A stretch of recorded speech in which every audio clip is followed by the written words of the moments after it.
श्रीराम जय जय राम। परमार्थात गुप्ततेची जरुरी असते। वासनेच्या तावडीतून सुटणे फार कठीण आहे, कारण वासनेच्या पोटीच प्राणी जन्माला येत असतो। त्या वासनेला जिंकणे म्हणजे आपण मरून जाणे इतके कठीण आहे। वासनेच्या पोटी जन्म आणि जन्मानंतर अहंकार या जोडप्या पोटी काम क्रोधादी विकार जन्माला येतात। या जोडप्याचे वैशिष्ट्य असे की त्यामध्ये बायको नवऱ्यापेक्षा वडील असते, कारण आधी वासना आणि त्यातून पुढे अहंकार।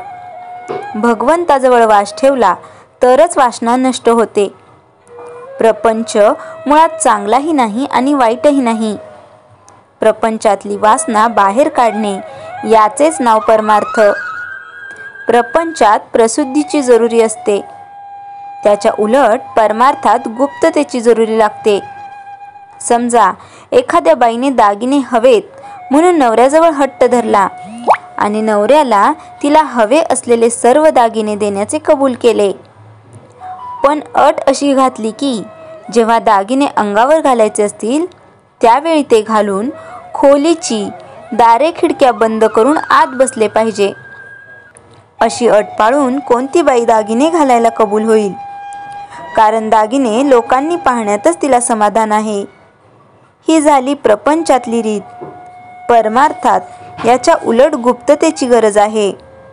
आपली साधना कोणाच्याही नजरेत न येईल अशी खबरदारी घ्यावी, कारण परमार्थाला दुष्ट फार लवकर लागते। ती केवळ इतर लोकांचीच लागते असे नसून आपली स्वतःची सुद्धा लागण्याचा फार संभव असतो।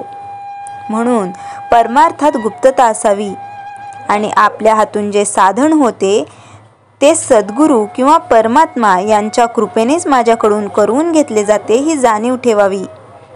आजारी माणसाने नुसते पडून राहावे, पण औषध मात्र नियमाने घ्यावे। बाकीच्या गोष्टी इतर लोक करतात, औषध मात्र आपण स्वतःच घेतले पाहिजे। एखादा मोठा राजा जरी झाला तरी कडू औषध दासीला देऊन काही त्याचा रोग बरा होत नाही। त्याचप्रमाणे परमार्थात भगवंताचे स्मरण ठेवण्याचे काम आपल्या स्वतःलाच करायला पाहिजे, उगीच कुणाच्या नादी लागू नये। परमार्थ म्हणजे काय करायला पाहिजे हे नीट समजून घ्या आणि मग त्या मार्गाने जा। कोणाला फसू नका, कारण स्वतः फसणे हे जगाला फसविणे इतकेच पाप आहे।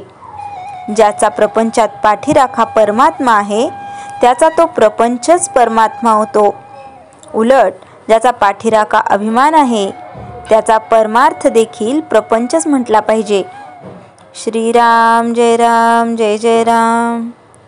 चैतन्यवाणी बाहेरून प्रपंची दिसावे, पण आत मात्र परमार्थी असावे, ही खरी कला होय। श्रीराम जय जय राम।